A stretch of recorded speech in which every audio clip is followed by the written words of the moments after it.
porque conocemos cualquier cantidad de abogados que falsean los hechos con tal de ganar el caso, ¿no? Y ahí pues estamos haciendo un daño tremendo. Pero ahora el problema con el que se enfrenta el juzgador, estamos hablando de quehacer ético del juzgador, es que, bueno, pues a lo mejor ya tuvo una formación determinada y ahora está juzgando, dando a cada quien teóricamente lo que le corresponde y tiene que orientarse por algunos principios. Uh-huh. ¿Cuáles serían los principios éticos que debiera seguir un juzgador? Desde su perspectiva y por el conocimiento que usted tiene de estos temas, ¿cuáles serían 2 o 3 de los principios más importantes que todo juzgador debiera seguir en el momento de juzgar?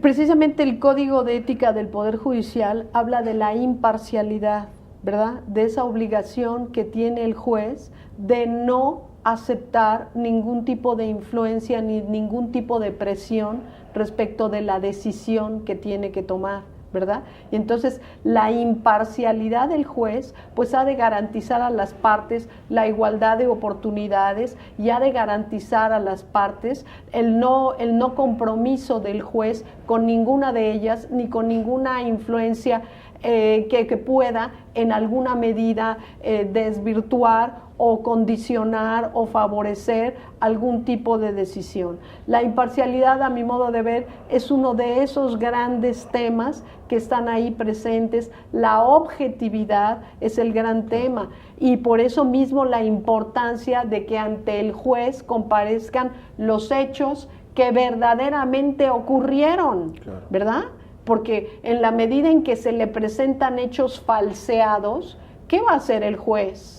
¿Qué va a hacer el juez con hechos falseados? Pues resolver en función de eso, ¿me explico? Y como digo, el reclamo social es para el juez sin querer ver que muchas veces el problema se genera en otra parte. Los hechos falseados, pues de la sumatoria de mentiras no se sigue al final verdad. Claro. Y la justicia necesita de la verdad. Entonces la imparcialidad, la objetividad, el profesionalismo son parte de los principios que están contenidos y explicados, a mi modo de ver, de una manera detallada en el Código de Ética del Poder Judicial.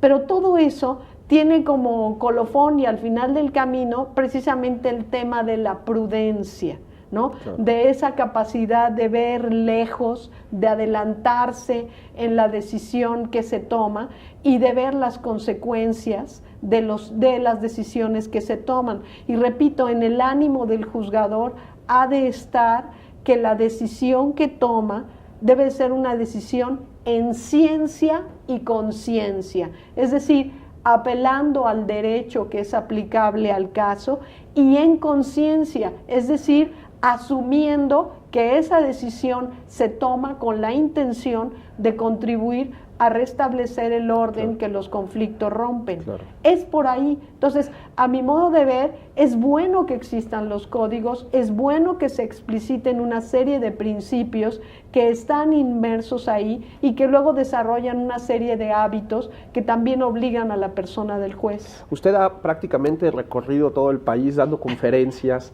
y ha trabajado con muchos tribunales superiores de justicia, en condiciones muy diversas cada uno de ellos, pero es claro que algunos juzgadores se enfrentan a problemáticas verdaderamente serias, ¿no? Desde presiones de grupos de la delincuencia organizada hasta corrupción también que promueven estos sujetos de la delincuencia organizada, y a veces el juzgador se encuentra en un debate entre, pues quiero actuar de esta forma, pero mi vida está en juego.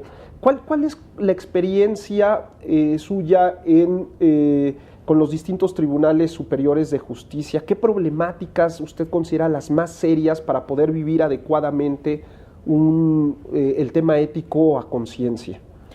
Sí, es que la ética descansa en el razonamiento, en la lógica. Entonces, a mi modo de ver, y muchos de los cursos que yo he dado y de las oportunidades que he tenido de estar en contacto con servidores judiciales del fuero común y federal en el país, a mi modo de ver, el problema esencialmente, la carencia fundamental es de formación.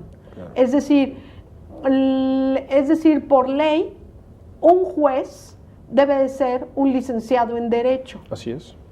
Pero, como ya decíamos al principio de esta entrevista, como ya decíamos, desafortunadamente para nosotros y desafortunadamente para la calidad de la justicia que necesita nuestro país, con mucha frecuencia la formación que se recibe en las escuelas de derecho en el país es una formación de corte legalista. Claro. Todos los que estudiamos derecho sabemos de los profesores que nos obligaron a memorizar y a repetir fragmentos de leyes y de códigos y nada más. Entonces, la falta de formación en la lógica y en la ética, que es una carencia de la formación universitaria, luego los servidores judiciales la llevan a la vida jurisdiccional y esa es una carencia muy sentida.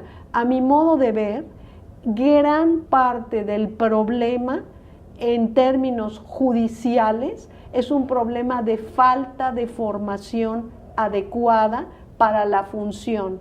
Así como en otros ámbitos de la función jurídica existen escuelas especializadas, como por ejemplo hay una escuela de notarios, de árbitros, de corredores, etcétera, corredores públicos, etcétera, no la hay.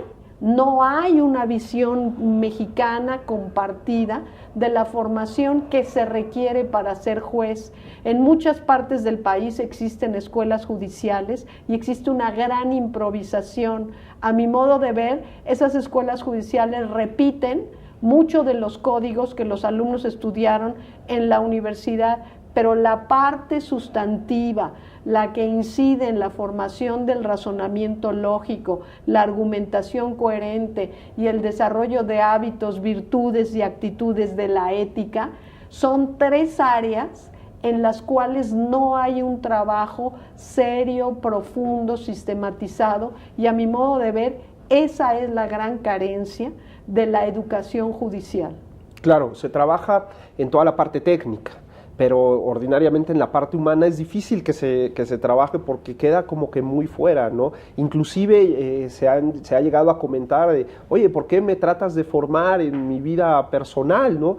Estos códigos de ética de alguna u otra manera se extienden porque no se puede disociar el trabajo de juzgar de mi vida personal. Si yo vivo estos valores que promueven los códigos de ética, no solamente los practico en la oficina, los llevo todo el tiempo conmigo. Algunos de los detractores de estos códigos de ética pretenden referirnos que esto, más que ser un código referido al actuar del juzgador, están referidos a la vida integral del juez y algunos se resisten con esto, es cierto, ¿no? Sí, yo en más de una ocasión he escuchado esa, a mi modo de ver, falsa dicotomía que pretende decir que una mala persona puede ser un buen juez.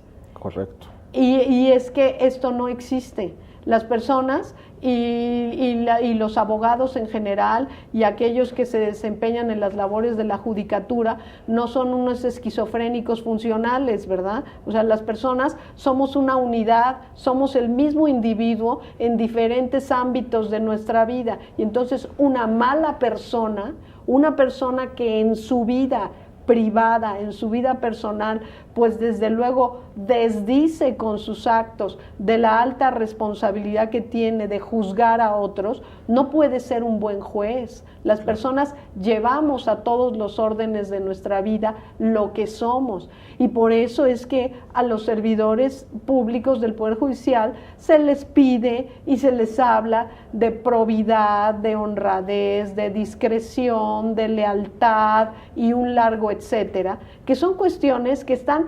totalmente vinculadas con su hacer profesional, pero que tienen impacto en su vida de todos los días. Es decir, hoy suena un poco extraña la expresión unidad de vida.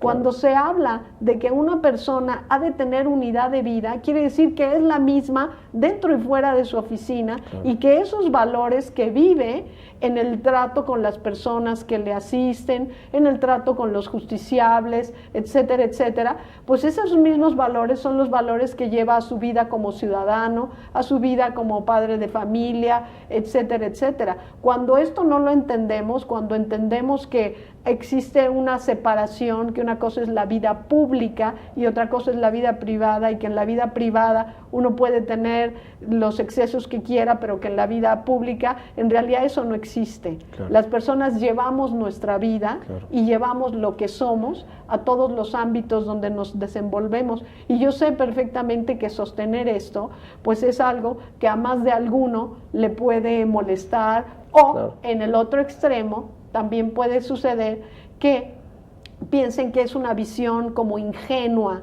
de mi parte de la vida, pero pues yo creo que todas las grandes personas que recordamos y que han constituido un ejemplo favorable en nuestra vida, son personas de las que podemos decir que son íntegras. Claro. La integridad de vida debe de ser una condición indispensable para aquellos que deciden sobre otros, y este es el caso de un juez. Claro.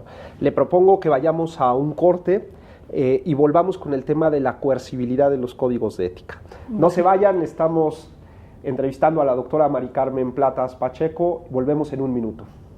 Gracias.